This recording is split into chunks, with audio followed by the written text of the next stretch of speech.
என்ற தலைப்பிலே உங்களோடு கூட பேச விரும்புகிறேன். யாரையும் குற்றப்படுத்தி அல்ல, உங்களை உற்சாகப்படுத்தும்படியாக. ஒழுக்கம் தேவன் விரும்புகிற ஒரு குணாதிசயம்.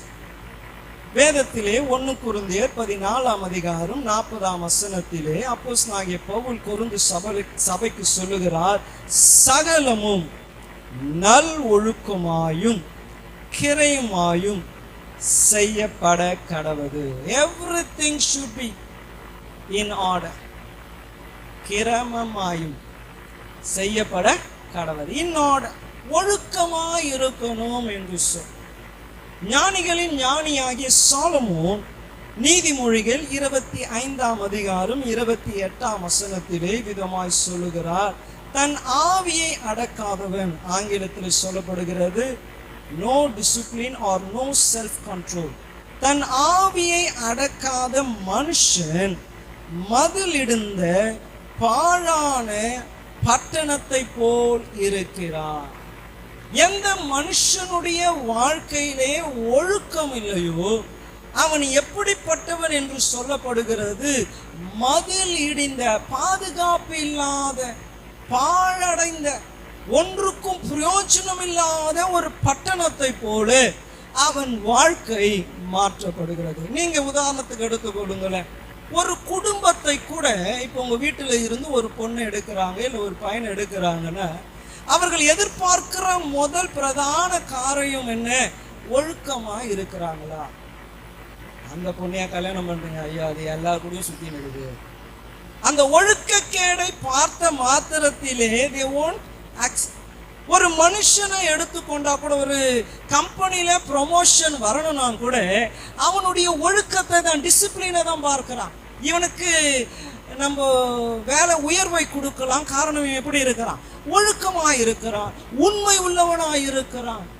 யோசேப்பை குறித்து நாம் பார்க்கிறோம், இந்த போர்த்திபாவின் வீடு எங்கும் அவன் அதிகாரத்தை பெற்றான். காரணம் என்னன்னா, அவன் உண்மை உள்ளவனாய் ஒழுக்கம் உள்ளவனாய் இருந்தான். ஒரு சபையை எடுத்துக்கொண்டால் கூட அந்த சபையிலே ஒழுக்கம் இருந்தால்தான் 4 பேர் அந்த சபைக்கு கூட என்ன பண்ணுவாங்க, தேடி வருவான். இல்லைன்னா சபைக்கு வந்து போனதுமே அந்த சர்ச்சுக்கா போறீங்க, அந்த சர்ச்சு இப்படி ஆச்சே, அப்படி ஆச்சே, இப்படி பண்ணுவாங்களே, அப்படி பண்ணுவாங்களே. அப்ப இந்த ஒழுக்கம் இல்லை என்றால் நம்பிக்கை தன்மை அற்ற நிலையிலே ஒரு மனுஷனானாலும், ஒரு குடும்பமானாலும், ஒரு சபையானாலும் இருக்கும். ஹல்லேலூயா, ஹல்லேலூயா, ஹல்லேலூயா, ஹல்லேலூயா, ஹல்லேலூயா, ஹல்லேலூயா, ஹல்லேலூயா. அப்போ ஒழுக்கம் ரொம்ப ரொம்ப ரொம்ப அவசியமான ஒன்று. இந்த ஒழுக்கத்தை நீங்கள், நம்மளுக்கு தெரிஞ்ச வசனம் தான் நீதிமொழிகள் 22:6. அங்கே பிள்ளைகளை குறித்து சொல்லப்படுகிறது, பிள்ளையாண்டான் வளர வேண்டிய விதத்திலே அவனை வளர்த்து விடு, அவன் முதிர் வயதானாலும் விட்டு விலகாதிருப்பான். ஆகவே தான் நம்ம ஊர்ல கூட பழமொழி சொல்றாங்க, 5ல் வளையாதது.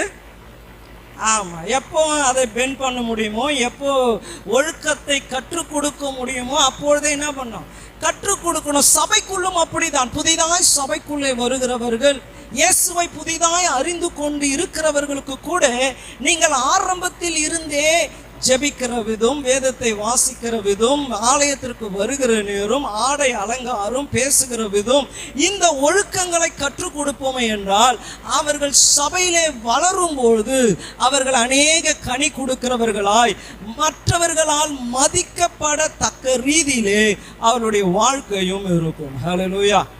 இன்றும் உற்சாகப்படுத்துகிறேன். பிள்ளைகளை வைத்திருக்கிறவங்க சின்ன வயசுல என்ன பண்ணுங்க,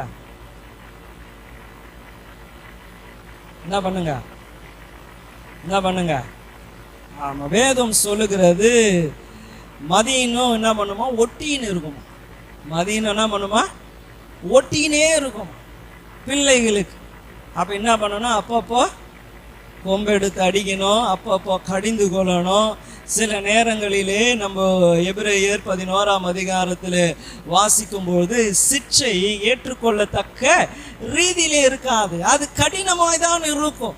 ஆனால் அந்த ஒழுக்கம் இல்லை என்றால் பிற்பாடு இதோ போறாங்க பாருங்க, இவங்க பையன்தான் அவன் அப்படிமா. அப்ப அந்த ஒழுக்கக்கேடு நமக்கு தீமையான காரியங்களை பிறப்பிக்க கூடியதாக இருக்கிறது. நான் ஒரு 7 காரியத்தை உங்கள் மத்தியிலே சொல்ல விரும்புகிறேன். இந்த ஒழுக்கத்தினால் என்ன லாபம்? முதலாவதாக, ஒழுக்கம் மேலான குணத்தை நமக்கு கட்டளையிடக்கூடியதாக இருக்கிறது. நீங்கள் உங்களை ஒழுக்கமாய் பார்த்து கொள்வீர்கள் என்றால் உங்களுடைய குணமானது 4 பேர் மதிக்கத்தக்க ரீதியிலே இருக்கும். உங்கள் குணமானது மற்றவர்களை காட்டிலும் மேலான குணமாய் இருக்கிறது. யோபு 1ஆம் அதிகாரம் 3ஆம் வசனம் நம்மளுக்கு தெரிஞ்ச வசனம் தான். தேவன் பிசாசை பார்த்து அவர் இவ்விதமாய் சாட்சி கொடுக்கிறார். வாசிங்க 8ஆம் வசனம். நான் வாசிக்கிறேன். கர்த்தர் சாத்தானை நோக்கி, என் தாசனாகிய யோபின் மேல் கவனம் வைத்தாயா? அவன் உத்தமன், சன்மார்க்கனும், தேவனுக்கு பயந்தவனும், பொல்லாப்புக்கு விலகுகிறவனுமானவனாகிய அவனை போல் பூமியில் ஒருவனும் இல்லை என்றார். இங்கே தேவனே ஒரு மனுஷனை குறித்து சாட்சி கொடுக்கிறார். இவனை போல வேற மனுஷன் இந்த பூமியிலே இல்லை என்று சொல். சாத்தானிடத்திலே சவாலிடக்கூடிய அளவுக்கு தேவன் அவனிடத்திலே கண்ட ஒரு காரியம் என்னவென்றால், அவன் ஒழுக்கம் உள்ளவனாக இருந்தான். எனக்கு ஒரு வசனம் யோபுவை குறித்து வாசிச்சேன், எனக்கு ரொம்ப கவர்ந்தது. நான் உங்களுக்கு சொல்ல விரும்புகிறேன். இதே யோபு 31ஆம் அதிகாரம். யோபு 31ஆம் அதிகாரம் 1ஆம் வசனம். அவர் சொல்றாரு பாருங்க, என் கண்களோடு உடன்படிக்கை பண்ணின நான் ஒரு கன்னியின் மேல் நினைப்பா இருப்பது எப்படி? ஒரு கமிட்மெண்ட், அவனுக்குள்ளே ஒரு ஒழுக்க நிறையை அவன் ஏற்படுத்தி கொண்டான். அவன் ஐஸ்வர்யவான், சாதாரண மனுஷன் அல்ல. அந்த காலத்திலே ஐஸ்வர்யவான்கள் திரளான திருமணங்களை செய்து கொண்டான். போகிற இடங்களில் எல்லாம் அவர்களுக்கு ஒரு ஆள் இருப்பான். அப்படி இருக்கிற இவன், நீங்க 1ஆம் அதிகாரத்துல பாத்தீங்கன்னா, அவன் ஒட்டகங்கள், அவனுடைய கழுதைகள், ஆடு மாடுகள் எண்ணிக்கைக்கு அடங்காத 1000 இருங்க. ஆனால் அவன் சொல்லுகிறான், என் கண்களோடு நான் ஒரு உடன்படிக்க, நான் ஒரு ஒழுக்கத்தை என் வாழ்க்கையில, ஒரு ஒழுக்க நிறையை என் வாழ்க்கையில நான் ஏற்படுத்தினேன். அவன் சொல்லுகிறான், நான் ஒரு கன்னிகையின் மேலே நினைப்பாய் இருப்பது எப்படி? இன்னைக்கு வாலிப பிள்ளைங்க மாத்திரம் இல்லை, எல்லாரும் செல்போன் வச்சிருக்கிறாங்க. செல்போன் இல்லாம யாருமே இல்லை. ஆனா நமக்குள்ளே இவரை போல அந்த ஒழுக்க குணம் இருக்கா?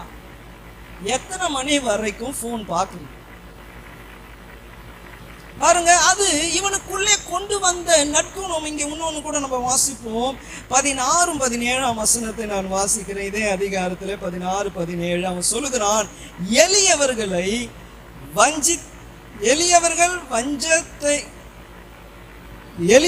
வாஞ்சித்ததை நான் கொடாதிருந்து விதவைகளின் கண்கள் பூத்து போக பண்ணி, தாய் தகப்பன் இல்லாத பிள்ளைகளை நான் ஆகாரத்தில் சாப்பிடாமல் நான் ஒருவனாய் சாப்பிட்டது உண்டா? எப்படிப்பட்ட குணம் அவருக்குள்ள இருந்திருக்கு பார்.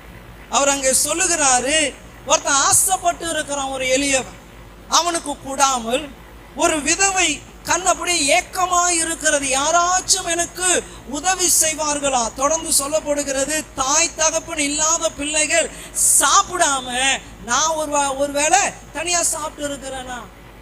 பாருங்க, அந்த குணங்கள் மேலான குணத்தை அவருக்குள்ளே காண்பிக்கிறது. ஏன்னா அவருக்குள்ளே ஒரு கமிட்மெண்ட் இருந்தது. நான் இப்படிதான் இருப்பேன், எல்லாரை போல என்னால என்ன பண்ண முடியாது, இருக்க முடியாது.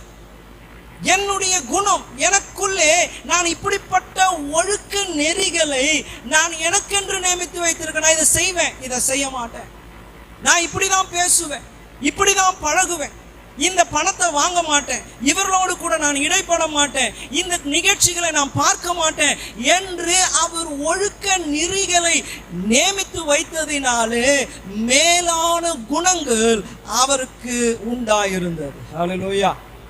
இன்னைக்கு வந்திருக்கிற உங்களை நான் உற்சாகப்படுத்துகிறேன். இந்த ஒழுக்கம் உங்களுக்கு என்ன கொடுக்கும்? அவரா அப்படின்னு சொல்ல, இல்லைன்னா அவரா அப்படின்னு. என்னது பாருங்க, சொல்றதுல என்ன ஆயிடுது? ஆமா, பார்த்தும் பார்க்காம மூஞ்சி திருப்பின்னு போவாங்க. ஏன்னா நீங்க யாருன்னு அவங்களுக்கு தெரியும். வாயை விட்டுட்டு அப்புறம் நம்ம என்ன பண்ண முடியாது, சமாளிக்கவே முடியாது. வாயிலேருந்து என்ன வார்த்தை வரும் நம்மளுக்கு தெரியாது. நம்மளுக்கு ஏன் வம்பு? அப்ப என்னன்னா, நம்மளுடைய குணங்கள் மேலானதா இருக்கணும்னா நமக்குள்ள என்ன இருக்கணும்? என்ன இருக்கணும்? இன்று உற்சாகப்படுத்துகிறேன். Make decision to discipline yourself. யார் கூட பேசணும், எவ்வளோ நேரம் ஃபோன் பார்க்கணும், டிவியில் என்ன பார்க்கணும், யாரும் இல்லாத போது, பைக்கில் தனியாக போகும்போது, வீட்டில் தனியாக இருக்கும்போது, உங்களுடைய நட்புகள் எல்லாவற்றிலும் ஒழுக்கம் மிகவும் அவசியம். இரண்டாவதாக, இந்த ஒழுக்கம் நீங்கள் விரும்புகிற லக்கை அடைய செய். சில நேரங்களிலே ஒழுக்கம் இல்லாததினால நிறைய ஆசை இருக்கும், ஆனா ஒண்ணுமே என்ன பண்ணாது, நிறைவேறவே ஏறா. ஆசை இருக்கு, இது வேணும் அது வேணும், இதை அடையணும் அதை பண்ணணும், இப்படி அப்படின்னு பல கனவுகள் இருக்கு. ஆனால் அந்த கனவுகளை அடையக்கூடிய ஒழுக்கம் என்ன பண்ண தனி மனிதன் வாழ்க்கையில இல்லாமல் இருக்கிறது. நான் உங்களுக்கு ஒரு வசனத்தை சொல்லுகிறேன். 1 கொரிந்தியர் 9ஆம் அதிகாரம் 24 27 வசனம் வரைக்கும் நான் வாசிக்கிறேன். பந்தய சாலையிலே ஓடுகிற எல்லோரும் ஓடுகிறார்கள், ஆகிலும் ஒருவன் பந்தயத்தை பெறுவான் என்று அறியீர்களா? நீங்கள் பெற்றுக்கொள்ளத்தக்கதாய் ஓடுங்கள். பந்தயத்திற்கு போராடுகிற யாவரும் எல்லாவற்றிலும் இச்சை அடக்கம் உள்ளவர்களாய் இருப்பார்கள். அவர்கள் அழிவுள்ள கிரீடத்தை பெறும்படி அப்படி செய்கிறார்கள், நாமோ அழிவில்லாத கிரீடத்தை பெறும்படி அப்படி செய்கிறோம். ஆதலால் நான் நிச்சயம் இல்லாதவனாக ஓடேன், ஆகாயத்தை அடிக்கிற சிலம்பம் பண்ணேன், மற்றவர்களுக்கு பிரசங்கிக்கிற நான் தானே ஆகாதவனாய் போகாதபடி என் சரீரத்தை ஒடுக்கி கீழ்ப்படுத்துகிறேன். ஹல்லேலூயா, ஹல்லேலூயா. அவர் அங்கே சொல்லுகிறார் பாருங்க, பந்தயத்திலே ஒருவன் தான் ஜெயிப்பான், ஆனா அதை ஜெயிக்க வேண்டும் என்றால் அவர் சொல்லுகிறார், எல்லாவற்றிலும் இச்சை அடக்கம் உள்ளவர்களா. இப்ப இங்க சர்ச்சில் இருக்கிறவர்களோடு கூட எனக்கு ரேஸ் வச்சா நிறைய பேரை நான் ஜெயிச்சிருக்கேன். ஹல்லேலூயா. இப்போ சந்தனையா கூடலாம் ஒன்றுன்னா ஆமையும் முயலும் ஓடுற மாதிரி.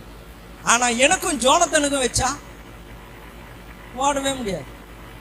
அவன் பார்த்தீங்கன்னா நீங்க பார்த்தாலே தெரியும், ஒரு செகண்ட் அவன் காலு நிற்கவே நிற்காது. அவனை அந்த வீடியோ கேம்ஸ்லேருந்து எழுப்பி விட்டா போதும், கையில் ஃபோன் கொடுக்கணும்னா போதும், ஒரு இடத்துல அவனை ஒரு 5 நிமிஷம், ஏன் ஒரு 2 செகண்ட் கூட உட்கார வைக்க முடியாது. இங்கேருந்து அங்கே போவான், அங்கேருந்து இங்கே வருவான், சோஃபா மேலே ஏறி குதிப்பான், கொடுக்கணும் வெளில ஓடுவான், உள்ளே வருவான், ஏதாச்சும் ஒன்று பண்ணினே இருப்பான். அவனுக்கு ஸ்டாமினா அவ்வளோ இருக்கு, எவ்வளோ நேரம்னா ஓடுவான். ஆனால் இப்போ வெளியில் கிரவுண்டில் வச்சாங்கன்னா ஒரு ரன்னுக்கு வேணா நான் ஓடிடலாம், அதுக்கு மிஞ்சி என்னால் என்ன பண்ண முடியாது. ஆமாம், வந்து இப்போ தொப்பையாயிடுச்சு, வயசாகிடுச்சு, காலு முட்டி வலி, அப்புறம் என்னது எல்லாம். அப்ப என்னன்னா, நம்ம அந்த காரியத்திற்கு ஈடாய் நம்ம என்ன பண்ணல, ஆயத்தப்படுத்தி வைத்துக் கொள்ளல. பிரதர் வின்சென்ட் சொன்னாரு அவங்க மாமனாரை குறிச்சு, அவர் சொன்னாரு, இந்த காலத்துல கூட அவரோடு கூட நம்ம ஓட முடியாது, அவருக்கு 75 வயசு அப்படின்னா. நேஷனல் லெவல்ல அவர் பந்தயங்களை ஜெயிச்சவர், நேஷனல் லெவல்ல கப்பெல்லாம் வாங்கியிருக்கிறாரு, வெளி தேசத்திற்கெல்லாம் போய் வந்திருக்கிறார். இப்போ ஓடணும்னா கூட நம்மளால அவர் கூட ஓட முடியும். அப்ப அவருடைய சரீரத்தை எப்படி வைத்துக் கொள்ளணுமோ அப்படி வைத்துக் கொள்றார். எதை சாப்பிடணும், எதை சாப்பிடக்கூடாது, அதிகாலையில எழுந்து கொள்கிறது, காலையில ஜாகிங் போறது, எல்லாவற்றையும் அவர் நேர்த்தியாய் வைத்துக் கொள்கிறதுனாலே அவரோடு கூட ஈடுபட அப்படிப்பட்ட ஒழுக்கம் இல்லாத நம்மளால என்ன பண்ண முடியாது, போட்டி போடவே முடியாது. அப்ப நிறைய பேர் அவருடைய லட்சியங்களை இழந்து போக காரணம், படிப்புல இதை படிக்கணும்னு ஆசை, ஆனா வர மார்க்க பார்த்தா அந்த சீட்டுக்கு கூட காலேஜ்ல போய் என்ன பண்ண முடியாது, நிக்கவே முடியாது. ஏன்னா படிக்க வேண்டிய நேரத்திலே ஒழுக்கத்தை தவற விட்டதுதான். படிச்சுதான் ஆகணும், இதுதான் என்னுடைய டார்கெட், இதுதான் பிடிக்கணும், இந்த வேலை கிடைக்கணும், இப்படிப்பட்ட காரியத்தை பண்ணணும், இந்த வீடை வாங்கணும், இந்த வாகனத்தை வாங்கணும், இதை செய்யணும். அதை செய்வதற்கான ஒழுக்க நெறிகள் வாழ்க்கையில இல்லாததினாலே அநேகருடைய அந்த லட்சியம், அந்த கனவுகள் கனவாகவே முடிந்து விடுகிறது. ஹல்லேலூயா, ஹல்லேலூயா. ஆனா இன்று நான் உங்களை உற்சாகப்படுத்துகிறேன், ஒழுக்கம் இருந்தால் அநேக காரியங்களை சாதிக்க உங்களால் ஆகும். ஹல்லேலூயா. மூன்றாவதாக நான் சொல்ல விரும்புகிற காரியம் ஒழுக்கம். பாருங்க, இதுக்கு எல்லாத்துக்கும் நான் வசனங்களை எழுதியிருக்கேன், மறந்துட்டேன் பாருங்க. ஒன்று தானியேலை குறித்து நம்ம வாசிக்கிறோம், 1ஆம் அதிகாரம் 1ஆம் வசனம். தானியேல் 1:8 வாசிக்கிறோம். அவன் சொல்லுகிறான், இந்த போஜனத்தினாலே என்னை நான் தீட்டுப்படுத்தி கொள்ள மாட்டேன் என்று சொல்லி 19-20 வசனங்கள் வாசிங்க. தானியேல் 1ஆம் அதிகாரம் 19-20. ராஜா அவர்களோடு பேசினான். அவர்கள் எல்லாருக்குள்ளும் தானியேல், அனனியா, மிஷாவேல், அசரியா என்பவர்களைப் போல வேறொருவரும் காணப்படவில்லை. ஆகையால் இவர்கள் ராஜ சமூகத்தில் நின்றார்கள். ஸ்தோத்திரம். வாங்க, என்ன சொல்லுவா? ஆகையால் இவர்கள் ராஜ சமூகத்திலே நின்றாங்க. வேற யாரும் இல்லையா? நிறைய பேர் ட்ரைனிங்க்கு போனாங்க, ஆனா ட்ரைனிங்ல இருந்த எல்லாரும் ராஜாக்கு முன்னாடி நிறுத்த முடியல. இங்க அழகா சொல்ற, ஆகையால் வேற ஒருவனும் இல்லாததனால். ஆகையால் நின்னதே எத்தனை பேர் தான் ராஜாக்கு முன்னாடி? 4 பேர் தான். மற்ற எல்லாரையும் கூட்டின்னு வந்து நிறுத்தினா கூட அடுத்த வசனம் சொல்லுகிறது, அவர்களை காட்டிலும் 10 மடங்கு ஞானத்திலே விசேஷித்தவர்களா இருந்தாங்க. காரணம் நம்ம வாசிக்கிறோம் பாருங்க, 8ஆம் வசனம். அவர்கள் ஒழுக்கம் உள்ளவர்களா இருந்தாங்க. ஐயோ, அரண்மனைக்கு வந்துட்டோம், எவ்வளோ பெரிய பில்டிங், எவ்வளோ பெரிய படுக்கை, என்னென்ன சாப்பாடு, எல்லாம் லபலபலன்னு சாப்பிட்டுலாம். நான் என்ன பண்ண மாட்டேன், என்னை இந்த ராஜ போஜனத்தினால தீட்டுப்படுத்தி கொள்ள மாட்டேன். ஃப்ரெண்ட்ஸுங்க வந்துட்டாங்க, சுத்தலாம். ஊர்ல இருக்கிறவங்கலாம் வந்துட்டாங்க, அவங்க இஷ்டம் போல செய்யலாம். ஒழுக்கம் இருந்ததினாலே வேற யாரும் அவர்களுக்கு ஈடா என்ன பண்ண முடியல, நிற்க முடியல. அவர்களுடைய லக்கை அங்கே வந்து நின்ற காரியங்களை ஜெயித்தார்கள். மூன்றாவதாக ஒழுக்கம் தன்னம்பிக்கையை கொடுக்கும். If you been disciplined yourself, உங்களை நீங்கள் ஒழுங்குபடுத்தி கொண்டால் உங்களுக்குள்ளே ஒரு கான்ஃபிடென்ட் இருக்கும். சொன்னது போல, நான் நல்லா ஓடுறதுக்கு ட்ரெயின் ஆயிட்டேன்னா இங்க இருக்கிற யாரு கூட ஓடுறதுக்கு எனக்கு என்ன இருக்காது, கூச்சமே இருக்கா. இப்போ பாருங்க, நான் கீபோர்டு வாசிப்பேன், பேடு வாசிப்பேன், கிட்டார் வாசிப்பேன். ஆனால் ஒரு பெரிய சிங்கர்ஸ் யாருன்னா வந்துட்டா நம்மளுக்கு என்ன ஆகிடும்? ஏன்னா எதுலேயும் ப்ரொஃபஷனல் இல்லை. எல்லாம் வாசிப்பேன் நான், ஆனால் எதுலேயும் நான் என்ன இல்லை, ப்ரொஃபஷனல் இல்லை. அதிலே தேறினவனா என்னை ஒழுங்குபடுத்தி அதை நன்றாய் கற்றுக்கொள்ள வேண்டும் என்று நான் முயற்சி எடுக்காததினால ஒரு பெரிய ஒரு பாடகர் வந்து நின்று அப்படி பார்த்தா போதும் எனக்கு ஒன்று என்ன ஆகிடும், ஐயோ என்ன கார்டு வாசிக்கிறது தப்பா ரைட்டா, பல யோசனைகள் வரும். ஆனால் அதிலே தேறி இருக்கிற சந்தோஷம் இருக்கிறாரு. இங்க ஒருத்தர் வந்து பாடகர் வந்து நின்னாருன்னா ஒன்னு அவர் வந்து ராஜன் நீ வாசின்னு சொல்ல போறது இல்லை. காரணம், அவருடைய நாட்களிலே அவர் இதை கற்றுக்கொள்ள வேண்டும் என்ற பிரயாசத்திலே தன்னை ஒழுங்குபடுத்தி கொண்டதினாலே யார் வந்து நின்னாலும் அவருக்கு தன்னம்பிக்கை இருக்கு. I can play for him. இவரிடத்திலே இவரை காட்டிலும் உலக பிரசித்தி பெற்ற ஒரு பாடகன் வந்து நின்றாலும், ஒரு சவுண்ட் இன்ஜினியர் வந்து அவன் மியூசிக் எல்லாம் பார்த்தாலும் நான் பயப்பட மாட்டேன். எனக்கு அந்த நம்பிக்கை இருக்கு, நான் சூப்பரா என்னால் வாசிக்க முடியும், என்னால் இதை சூப்பரா பண்ண முடியும் என்ற அந்த நம்பிக்கை எப்பொழுது உண்டாகும் என்றால் ஒழுக்கம் வாழ்க்கையில இருந்தா. ஹல்லேலூயா, ஹல்லேலூயா. ஒழுக்கம் இல்லைன்னா நம்மளே ஆட்டோமேட்டிக்கா தலை குஞ்சிடும். யாருன்னா பார்க்கும்போது நம்மளே என்னது, நம்மளை எங்க கூப்பிட்டு போறாங்க, அந்த கான்ஃபிடென்ட் நம்மளை விட்டு போயிடும். நம்ம பேதுரு யோவானை குறித்து நம்ம வாசிக்கிறோம். அப்போஸ்தலர் நடபடிகள் 3ஆம் அதிகாரம் 1ஆம் வசனம். ஜப வேலை வந்தபொழுது, ஒழுக்கம் பாருங்க என்னது, ஜப வேலை வந்தபொழுது பேதுரும் யோவானும் எங்க போனாங்களா, தேவாலயத்திற்கு போனாங்க. அவங்களுக்குள்ளே இருந்த ஒழுக்கம். நீங்க 7ஆம் வசனத்தை வாசிப்பீர்கள் என்றால், ஒரு முடவனுடைய கையை பிடிச்சு அவர் என்ன பண்றாரு, தூக்கி விடுங்க. வலது கையில அவர் என்ன பண்ண, அவர் பிடிச்சி எழுந்துரு இயேசுவின் நாமத்தினால். அவர் எழுந்து நின்று குதித்து நடந்து தேவ நாமத்தை, ஆமா ஜபமும் இல்லை, வேத வாசிப்பும் இல்லை. உங்ககிட்ட ஒருத்தர் வந்து ஜோம் பண்ண சொன்னா என்ன பண்ணுறது, நம்ம ஜோம் பண்ணா சரியாகுமா என்ற அதைரியம் நமக்குள்ள வந்தது, கான்ஃபிடென்ட் இல்லை. அப்ப நம்ம உடனே என்ன பண்றோம், வாங்க ஐயா கிட்ட கூட்டின்னு போறேன், வெள்ளிக்கிழமை உபவாச ஜெபத்துக்கு வாங்க. காரணம் என்ன, நம்மிடத்திலே இந்த தேவனிடத்திலே செலவிட வேண்டிய நேரத்திலே ஒழுக்கமாய் ஒழுங்காய் நேரத்தை செலவிடுகிறது இல்லை. எனக்கு எல்லா காரியம் தான், பிசிக்கல், ஸ்பிரிச்சுவல், மென்டலி. நீங்கள் உங்களை ஒழுக்கமாய் டிசிப்ளின்டா பார்த்து கொள்வீர்கள் என்றால் அந்த சூழ்நிலையிலே உங்களுக்கு ஒரு பெரிய தைரியம் வரும். இன்று நிறைய பேர் தைரியம் தளர்ந்து போக காரணம் என்ன? ஒழுக்கம் இல்லாததினால். நாலாவதாக நான் சொல்ல விரும்புகிறேன், ஒழுக்கம் பலவீனத்தின் மேல் நமக்கு அதிகாரம் கொடுக்கும். ஒழுக்கம் gives us authority over our weakness. நம்மளுடைய பலவீனங்களின் மேலே. ஒரு உதாரணத்தை சொல்வோம் என்றால் ஆதியாகமம் 39ஆம் அதிகாரம் 8-9 வசனம். யோசேப்பு நாள்தோறும் சோதிக்கப்பட்டான். Every day he was tested. இந்த சோதனை எப்படிப்பட்ட சோதனை என்றால், அந்த வீட்டிற்குள்ளே இன்னும் அதிகாரத்தை அவன் ஆளுகை செய்யலாம். அந்த வீட்டிற்குள்ளே இன்னும் கம்ஃபர்டாய் அவன் வாழ முடியும். அந்த வீட்டிற்குள்ளே அவன் எஜமானனை போலவே இருந்திருக்கலாம். இப்படிப்பட்ட உயர்வு வரக்கூடிய ஒரு சோதனை. ஆனால் நமக்கு தெரிஞ்ச சம்பவம் தான் அங்கே ஆதியாகமம் 39ஆம் அதிகாரம் 8-9 வசனத்தில் அவன் சொல்லுகிறான், நான் எப்படி இதை செய்வது? யாரும் இல்லை.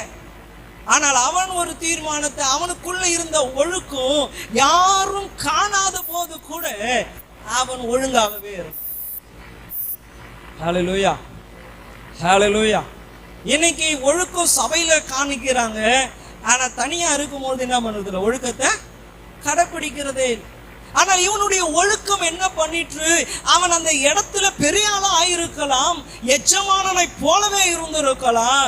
ஆனால் இவனுடைய ஒழுக்கம் சொல்லுகிறது, நான் எப்படி இந்த பாவத்தை செய்வேன், நான் எப்படி இந்த காரியத்திலே என்னை ஈடுபடுத்திக் கொள்வது என்று சொல்லி தன்னை காத்து கொள்ளக்கூடிய, தன் பலவீனத்தின் மேலே மேற்கொள்ளக்கூடிய ஒரு பலன் இந்த ஒழுக்கத்திற்கு இருந்தார்.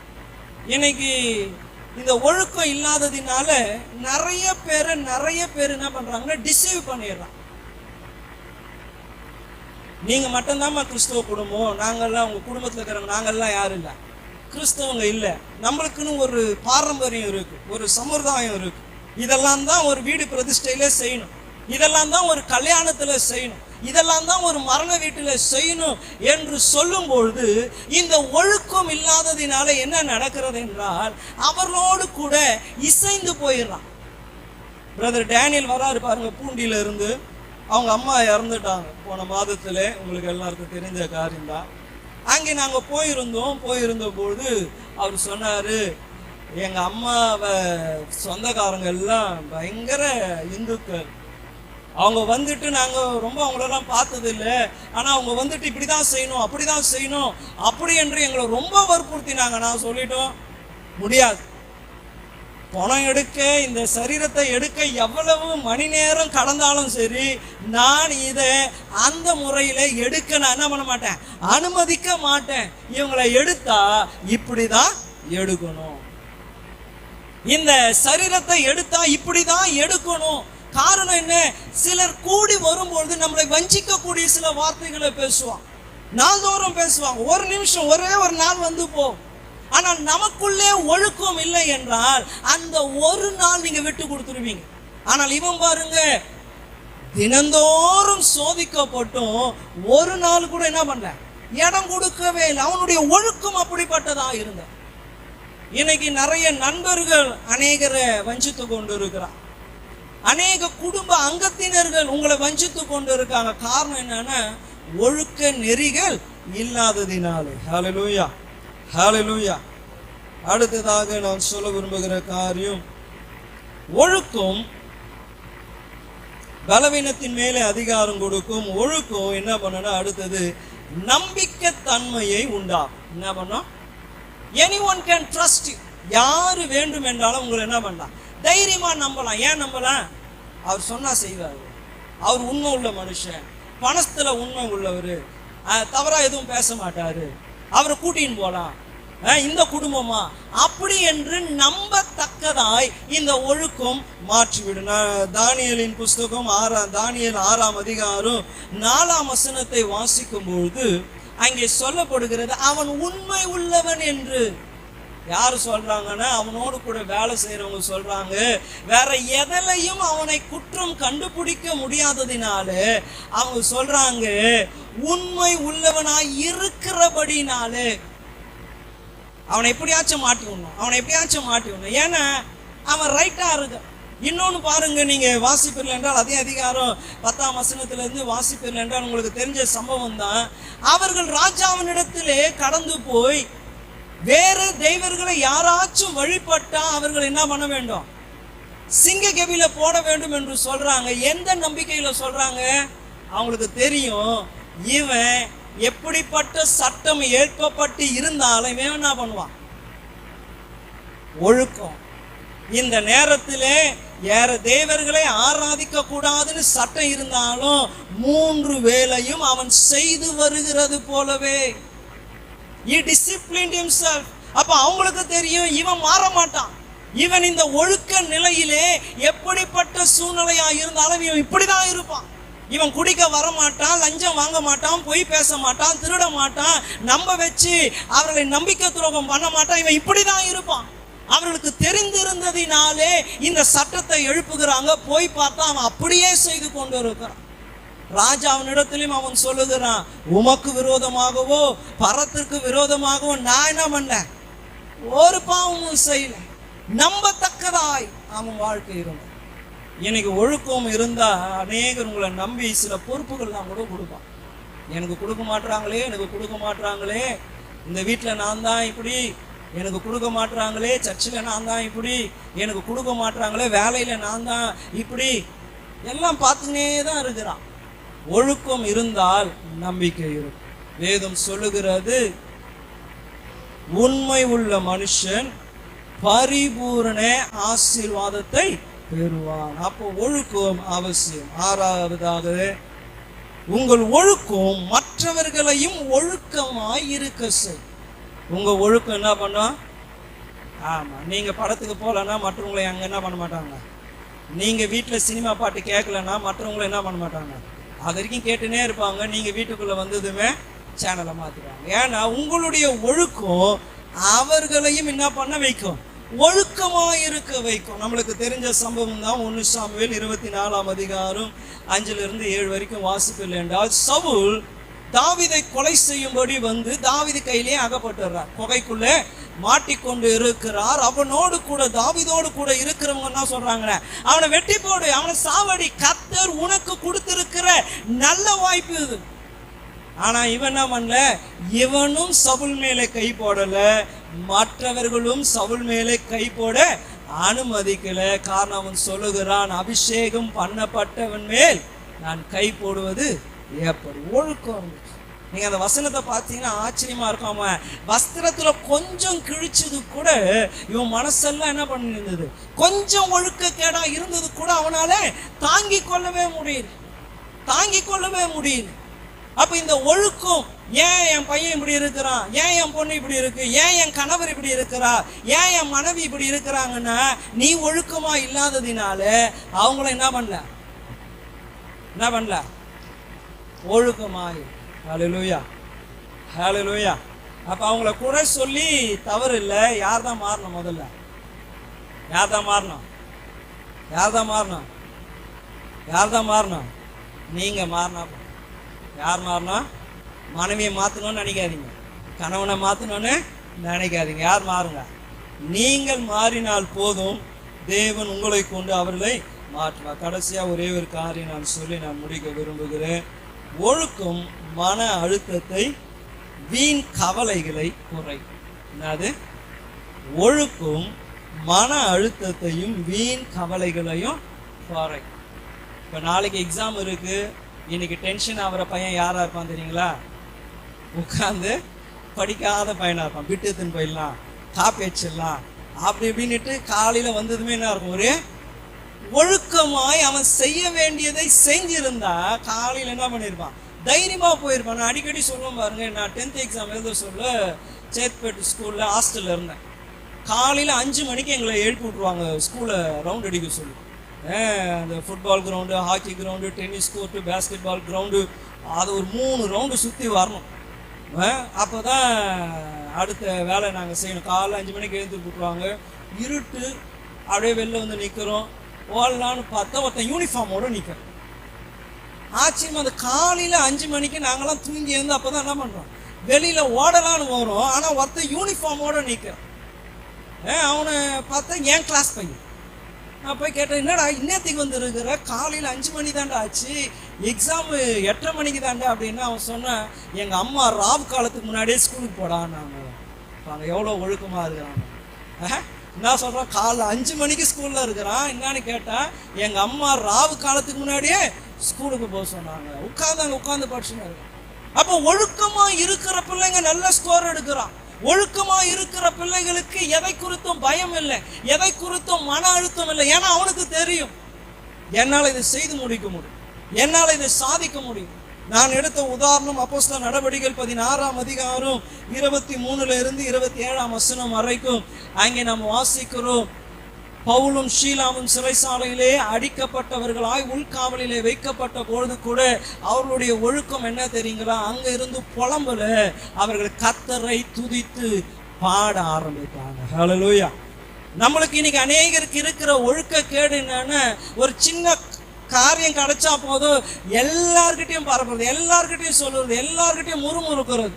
ஆனா இவங்க நான் ஊழியத்துக்கு தானே வந்தேன், என்னை இப்படி காயப்படுத்திட்டாங்களே, என்னை சிறைசாலையில போட்டாங்களே, அதான் அவன் சொல்லல. அந்த சூழ்நிலையிலே கர்த்தரை பாடி துதிக்க ஆரம்பித்தார்கள். அந்த இடத்திலே ஒரு மனமகிழ்ச்சி உண்டாயிற்று. இவர்களை உள்காவலிலே வைத்திருந்த, அடித்து காலையில சாவடிக்கணும்னு நினைச்சுன்னு இருந்த அந்த காவல் அதிகாரி தன்னை கொலை செய்யும்படி அவன் முற்படுறான். அவனே குத்தி தற்கொலை செஞ்சுக்கலாம்னு நினைக்கிறான். இவன் போய் அவனை காப்பாத்த, ஒன்றும் செய்து கொள்ளாத, நாங்க இங்கதான் இருக்கோம், ஓடனா ஓடி இருக்கலாம், அப்பா சான்ஸ் கிடைச்சதுன்னு. ஆனா அவனுடைய ஒழுக்கம் பாருங்க, அவனுடைய நிலையிலே இருந்து அவனுக்கு மாற்றத்தை கட்டளையிட்டது. ஹல்லேலூயா என்று உங்களை உற்சாகப்படுத்துகிறேன். ஒழுக்கம் ரொம்ப அவசியம். தேவன் எதிர்பார்க்கிற காரியம் ஒழுக்கம். உங்களுக்கெல்லாம் ஹோம்ஒர்க் கொடுக்கலாம்னு நினைக்கிறேன், சர்ச்சுக்கு வரதே பெரிய காரியமா இருக்குது. மத்தேயு சுவிசேஷம் 5, 6, 7 வீட்டில் போய் வாசி. தேவன் ஒழுக்கத்தை குறித்து தான் இந்த 3 அதிகாரங்களிலும் மல பிரசங்கத்திலும் பேசுகிறார். வெளி தோற்றத்தை பற்றி அவர் பேசவே இல்லை.